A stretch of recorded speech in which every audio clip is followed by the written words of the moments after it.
चौथू ये तो मोटी दादी माँ बना रही थी। ये तो करनी माँ आई थी तेरी रक्षा के लिए।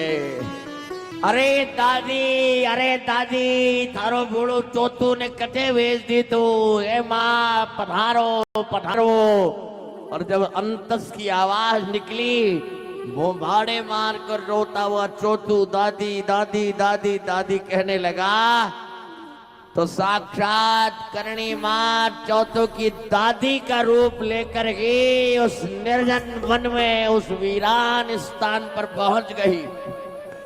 बूढ़ी दादी को आता देख छोटा सा चौथू गले से लिपट गया। अरे दादी तू कटे चली गई। दादी ने कहा चौथू रोता क्यों है? मैं तो थारे खातिर गुड़रो चूरमो लावने गई रे। आले देख बार ताजो करियोड़ो गुड़रो चूरमो है गरम गरम खा ले। अब आपके और मेरे साथ भी ऐसा होता है क्या कि मां जब संकट में मन घबराता है, जिस समय कुछ भी समझ नहीं आता है, लेकिन जब देवी की आभास हो जाए, जब छोटा बच्चा बोबाड़े मार कर रोता है, माँ आ जाती है, उसको पता चलता है कि अब मेरा सब काम हो जाएगा। अभी तक डरा भयभीत चौथू अब दादी दिख गई है, गले से लग गया है। अब वो गरम गरम चूरमा बड़ा भारा है चौथू को। चौथू ने कहा विश्वास हो गया कि मेरी दादी चूरमा लेने गई थी। एक एक कवा दादी हाथ से खिला रही है और चौथू खा रहा है। अब चौथू का डर मिट चुका है तो उसे विश्वास है कि अब दादी माँ आ गई है। और ऐसे में पहले माँ ने उसे भोजन कराया है और फिर कहा ले चौथू थोड़ा हाथ लगवा और पूरो सामान जिको धरनो है आपा ऊंट पीठ पर बांध देवा। अब चौथू तो छोटा बच्चा है, कहाँ उसमें इतनी शक्ति है, लेकिन शक्ति तो देवी की लग रही है ना। एक तरफ से चौथू ने एक तरफ से दादी ने जो ही डाला सामान का डाला, तुरंत ऊंट की पीठ पर रखा और दादी ने जैसे ही ऊंट के पैर पर हाथ फेरा तुरंत ऊंट खड़ा हो गया। माताजी ने एक लोहे की रॉड, ये आज ऑर्थोपेडिशियन तो आज हम लोग डॉक्टर लोग डालने लगे हैं, करणी माँ ने आज से लगभग 200-250 वर्ष पहले उस ऊंट का ऑपरेशन किया है और उस लोहे की रॉड को उस ऊंट के पग पर इस तरह बांधकर कुछ अंदर कर कर उस ऊंट को खड़ा कर दिया है। रो रो कर चौथू का बुरा हाल था। अब दादी आ गई है, पेट भर गया है। अब दादी ने क्या कहा कि सुने तू तो लारे गाड़ी माते सो जा, मैं थोड़ी देर ऊंट चला ले। ऊंट ने हाँक ले। अब चौथू तो फ्री हो गया है। चौथू ने कहा मैं दादी आ गई, अब कोई चिंता री बात कौन नहीं, थकान भी हो रही है, भूख लग रही है, जिको निस्तारण हो ही गयो, डर लग रही हो जी दादी आएगी, अब तो सब दादी करेगी। जैसे ही चौथू सोया, देवी पलक में ही ऊंट के सहित चौथू को वहां सुदूर अफगानिस्तान के पास से चलाती चलाती देश नोक धरा की इस ओरण में लेकर आ जाती है। चौथू की आंख खुलती है कि ओरण की बोलड़ियां नजर आने लगती है। दादी ने कहा ले चौथू उठा पाए घरे आ गया। चौथू उठा, प्रातःकाल 3-3:30 बजे का समय हो रहा है। दादी ने कहा चौथू उठ, मंगला आरती नो टाइम हो गयो, तू तो ये उठ ने लेर घर चाल और मैं करणी जी महाराज रा दर्शन कर रहा हूं। दादी माँ रोज मंगला आरती में जाया करती हैं। चौथू ने कहा बिल्कुल सटीक चल रहा है सीन। क्या ये घर आ गए हैं?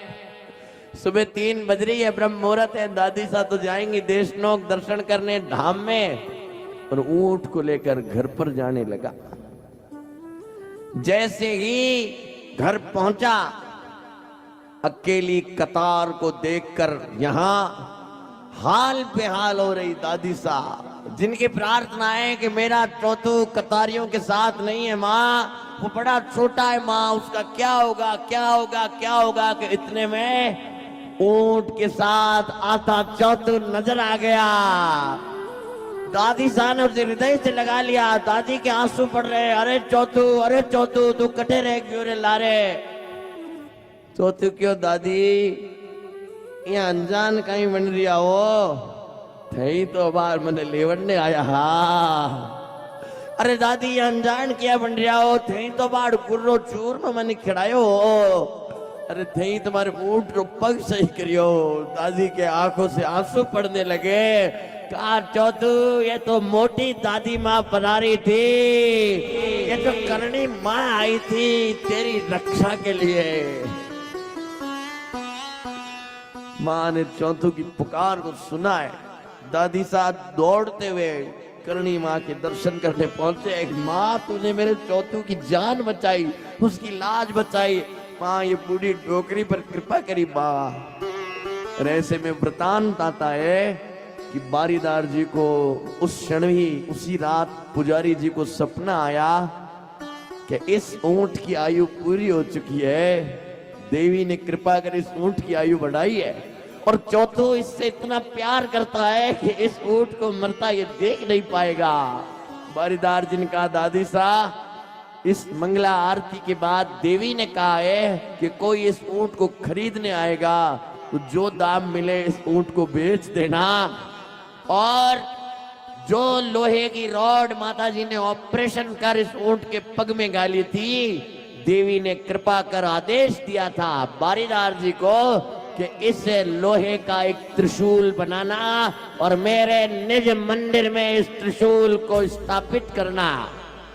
आज 200-225 वर्ष हो गए हैं, परंतु आज भी करणी माँ का वो लोहे का त्रिशूल मंदिर में विराजमान है और चौथू पर हुई इस मंगलमय कृपा का परिचय दे रहा है, चौथू की जान बचाने का प्रमाण दे रहा है, और हम सभी भक्तों को ये प्रेरणा दे रहा है कि देवी जो भी तुम्हें अंतस से याद करता है, आत्मा से याद करता है, देवी तुम स्वयं पधार कर उस पर कृपा करती।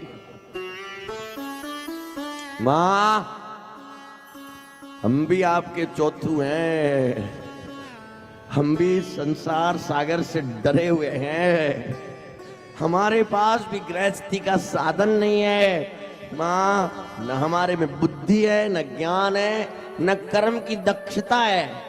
देवी सच पूछे तो हमें तुम्हारा भाव और भजन भी नहीं आता है, परंतु माँ पीढ़ी दर पीढ़ी उपासना करने से हमारे हृदय में ये विश्वास है कि माँ जब हम तुम्हें पुकारेंगे तो तुम अपनी नवलाख शक्तियों को लेकर पधार जाओगी,